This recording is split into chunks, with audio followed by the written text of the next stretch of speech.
दोस्तों, भारतीय समुद्री विश्वविद्यालय की तरफ से एक नोटिफिकेशन रिलीज हुआ है। आज की डेट 9 अगस्त 2024 को ये नोटिफिकेशन आया है, जिसमें असिस्टेंट जो जनरल असिस्टेंट है उसकी 15th वैकेंसीज है और जो असिस्टेंट फाइनेंस है उसकी 12 वैकेंसीज है।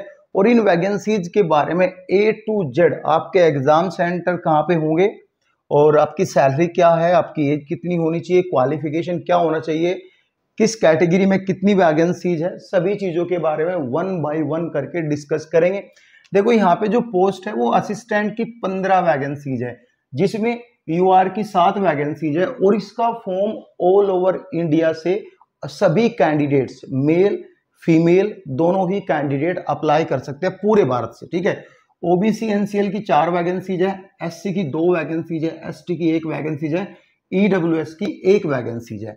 अगर हम बात करें असिस्टेंट जो फाइनेंस की वैकेंसीज आई है उसमें 12 वैकेंसीज है, जिसमें यूआर की 9 वैकेंसीज है, एससी की 2 वैकेंसीज है, एसटी की कोई वैकेंसीज नहीं और ओबीसी की भी कोई वैकेंसीज नहीं, ईडब्ल्यूएस की 1 वैकेंसीज है। ठीक है, अगर हम बात करें अदर वैकेंसीज की, जो एक्स सर्विसमैन है उसके लिए 3 पोस्ट यहाँ पे रखी गई है, वो नोटिफिकेशन में देख सकता है। ठीक है, नोटिफिकेशन में थोड़ी गलती की गई है। क्या गलती की गई है वो मैं बता रहा हूं आपको। जब आप नोटिफिकेशन देखोगे सबसे ऊपर लिखा है कि एप्लीकेशन फॉर्म की डेट जो है यहाँ पे जो है लास्ट डेट जो है 30 सितंबर 2024 यानी 30/9/2024 है, लेकिन एग्जाम डेट जो है वो यहाँ पे है आपकी 15 सितंबर यानी 15/9/2024। अब एग्जाम 15/9 को होगा तो एप्लीकेशन फॉर्म की लास्ट डेट 30/9 कैसे हो सकती है? ठीक है, तो कहीं ना कहीं ये गलती है। तो आपका जो फॉर्म है, फॉर्म आप 30 अगस्त तक फॉर्म भर सकते हैं। इस बहकावे में मत रहना कि 2 महीने का टाइम आपको मिला है। तो 30 अगस्त यानी कि आज से आपके पास 21 दिन है, तो फॉर्म भर सकते हैं और फिर आपका एग्जाम 15 सितंबर को आपका एग्जाम होगा। तो ये चीज माइंड में बैठा ले, जो एप्लीकेशन फॉर्म में लिखा है वो बिल्कुल गलत है, जो नोटिफिकेशन में है वो बिल्कुल गलत है। इवन मैंने पूछा भी है, पूरा रिसर्च करके ये डेट कंफर्म हुई है। ठीक है, ऑल ओवर इंडिया से फॉर्म भर सकते हैं। ठीक है, यहां तक क्लियर हो। अब बात करेंगे एप्लीकेशन फॉर्म डेट। एप्लीकेशन 9 अगस्त यानी आज की डेट जिसमें वीडियो बन रही है, आज से आपके ऑनलाइन पोर्टल ऑनलाइन अभी एप्लीकेबल है। आप जो है ऑनलाइन जाके फॉर्म भर सकते हो और यहाँ पे 30 अगस्त तक आप फॉर्म भर सकते हो। सैलरी का पे लेवल आपका 4th रहेगा 7 CPC। अगर पीबी की बात करें, पीबी की 5200 रहेगा प्लस के 20,200 पीबी, मतलब टोटल सैलरी की बात करें तो यहाँ पे आपके 40,000 के आसपास आपकी सैलरी बन जाएगी। किसी और दिन किसी नेक्स्ट वीडियो में प्रॉपर सैलरी के बारे में बात करेंगे, डिटेल्ड में एक्सप्लोर करेंगे सैलरी को, क्या क्या कितने अलाउंसेस आपके मिलते हैं, वो सब चीजें पर बात करेंगे। ठीक है, एज के बारे में बात करेंगे। एज आपकी बिलो 35 ईयर यानी इस वैकेंसीज की जो लास्ट डेट है 30 अगस्त 2024, इससे आपकी एज 35 साल से नीचे होनी चाहिए। एज पर गवर्नमेंट रिलैक्सेशन भी मिलेगा। ठीक है, वो होता है एससी और एसटी के लिए 5 साल की छूट, ओबीसी के लिए आपकी 3 साल की छूट। अब जो ओबीसी एसटी एससी का रिलैक्सेशन आपको कैसे मिलेगा, नोटिफिकेशन आप देखोगे उसमें कुछ फॉर्मेट दिए हुए हैं, उन्हीं फॉर्मेट में ही आपका रिलैक्सेशन जो है एप्लीकेबल होगा और एक्सेप्ट किया जाएगा। तो उन्हीं फॉर्मेट में ही अपना जो है कास्ट का सर्टिफिकेट बनवाना है। लेकिन अगर आप जेन्युइनली लीगल प्रोसेस के थ्रू चलते हो तो वाइस चांसलर द्वारा आपको 2 साल की एक्स्ट्रा छूट भी दी जाएगी।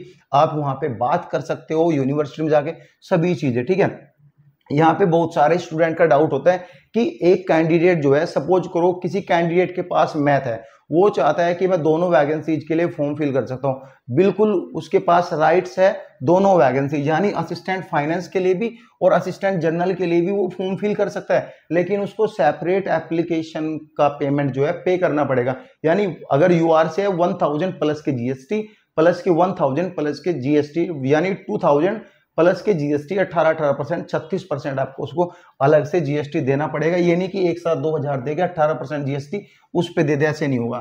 ठीक है, अब बात करेंगे यहाँ पे क्वालिफिकेशन, जो कि बहुत ज्यादा मैंडेटरी है। नोटिफिकेशन में अगर हम बात करें कुछ खास क्वालिफिकेशन दिया नहीं है, वो नोटिफिकेशन की बात कर रहे हैं किसी दूसरे नोटिफिकेशन की। देखो, जनरल के लिए ग्रेजुएशन में 50% मार्क्स आपके होने जरूरी है। नॉर्मल ग्रेजुएशन आपका बीए हो बीएससी हो कुछ भी हो, अगर आप इन असिस्टेंट 15 वैकेंसीज के लिए फॉर्म भर रहे हो, अगर आप असिस्टेंट 12 वैकेंसी जो फाइनेंस है उसके लिए फॉर्म भरे हो, तो उसके लिए ग्रेजुएशन में 50% तो होना जरूरी है, लेकिन आपकी ग्रेजुएशन कॉमर्स से हो, मैथ से हो, स्टैटिस्टिक्स से हो, तो आप जब फॉर्म भर सकते हैं। लेकिन ये जो वैकेंसी है प्रोविजनल पीरियड पे है 2 ईयर, यानी पक्की सरकारी नौकरी है, नो डाउट बढ़िया काम है, लेकिन आपको 2 साल तक एज ए प्रोविजनल, भाई आर्मी में भी प्रोविजनल रहता है, स्टेट पुलिस में भी, सेंट्रल पुलिस में भी, सभी में किसी में 6 मंथ, किसी में 1 ईयर, किसी में 2 ईयर, किसी में 3 ईयर प्रोविजनल रहता है। प्रोविजनल मीन्स आप तो परमानेंट रहोगे, लेकिन कुछ ज्यादा ही बड़ी एरर होगी, गलती होगी तो जो आपका एक्सटेंड कर सकते हैं, निकालेंगे आपको कोई नहीं है। अगर कुछ क्रिमिनल केस अगर इन बिटवीन आता है तो जब भी यहाँ पे निकालते हैं, कोई कोर्ट केस होता है, क्रिमिनल केस होता है, जब भी निकालते हैं, छोटी मोटी गलती पे यहाँ पे नहीं वो निकालते। ठीक है, क्लियर हुआ। अब यहाँ पे फीस के बारे में बात कर लेते हैं। फीस कितनी है? देखो, अगर आप ST/SC से हो, ठीक है, अगर आप ST/SC से मेल कैंडिडेट्स हैं तो आपको 700 रुपए प्लस के GST देनी पड़ेगी। ठीक है, अगर आप OBC से हो, UR से हो और EWS से हो, मेल कैंडिडेट है, तो आपको यहाँ पे 1000 प्लस के GST देनी पड़ेगी। अगर आप वुमेन है और PWD कैटेगरी से है तो आपको कोई भी फी यहाँ पे करने की जरूरत नहीं है। नील एप्लीकेशन फी पे करके आप अपना एप्लीकेशन फॉर्म फिल कर सकते हो। हम बात करेंगे अब सिलेक्शन प्रोसीजर की। सिलेक्शन आपका CRT कॉमन रिक्रूटमेंट टेस्ट आपका होगा, जो कि जनरली सभी वैकेंसीज में होता है, और ये आपका टेस्ट जो कंडक्ट होगा 15 सितंबर 2000 यानी आने वाले मंथ की 15 तारीख को आपका ये एग्जाम होगा, और 7 तारीख को आपके एडमिट कार्ड रिलीज हो जाएंगे, जिसमें कि मिनिमम क्वालिफाइंग मार्क्स जो है ST/SC को 45% रखा है, और अदर कैटेगरी जो बचती है UR, OBC, EWS के लिए, उनके लिए जो है यहाँ पे 50% मार्क्स यहाँ पे रखे हैं। अब नेक्स्ट वीडियो आएगी, उसमें सिलेबस को डिटेल्ड में डिस्कस करेंगे, बिल्कुल अच्छे से समझाऊंगा कैसे आपको पढ़ना है, कौन सी बुक आपके लिए बेस्ट है, किस सीरीज में, किस सीक्वेंस में आपको पढ़ना है। ठीक है, अब बात कर, इसमें जो एग्जाम में 120 MCQs क्वेश्चन आने हैं, सिंगल एग्जाम होगा, 1/4 नेगेटिव मार्किंग होगी। ठीक है, यहां तक समझ में आया। अब जान लेते हैं एग्जाम सेंटर क्या है। लखनऊ में होगा, पटना में होगा, दिल्ली में होगा, कोलकाता में होगा, चेन्नई में होगा, गुवाहाटी एग्जाम होगा आपका, हैदराबाद, भोपाल, जयपुर, बेंगलोर और बॉम्बे और कोची, इन सेंटर में आपका एग्जाम होगा। लेकिन सेंटर चूज करने के लिए, यानी सेंटर को सेलेक्ट करने के लिए, प्रीफरेंस लेने के लिए आपको 3 चांस दिए जाएंगे। पहली सिटी जो आपके नजदीक है, दूसरी सिटी जो उससे थोड़ा दूर है, तीसरी सिटी जो उससे भी थोड़ा दूर है। तो ऐसे आप यहाँ पे प्रीफरेंस ले सकते हो। सपोज करो कोई दिल्ली से है तो यहाँ पे दिल्ली से एप्लीकेशन फॉर्म डाल सकता है, फिर उसके नजदीक कौन सी है वो जयपुर से डाल सकता है, या फिर भोपाल से डाल सकता है, या फिर लखनऊ से डाल सकता है। ऐसे दूसरी तीसरी सिटी से आप सेलेक्ट करके फॉर्म यहाँ पे डाल सकते हो। बाकी तो ये इंफॉर्मेशन है, बिल्कुल करेक्ट इंफॉर्मेशन है। कुछ भी अगर आपका डाउट रहता है तो आप यहाँ पे कमेंट पिन कर सकते हो। Thank you so much guys.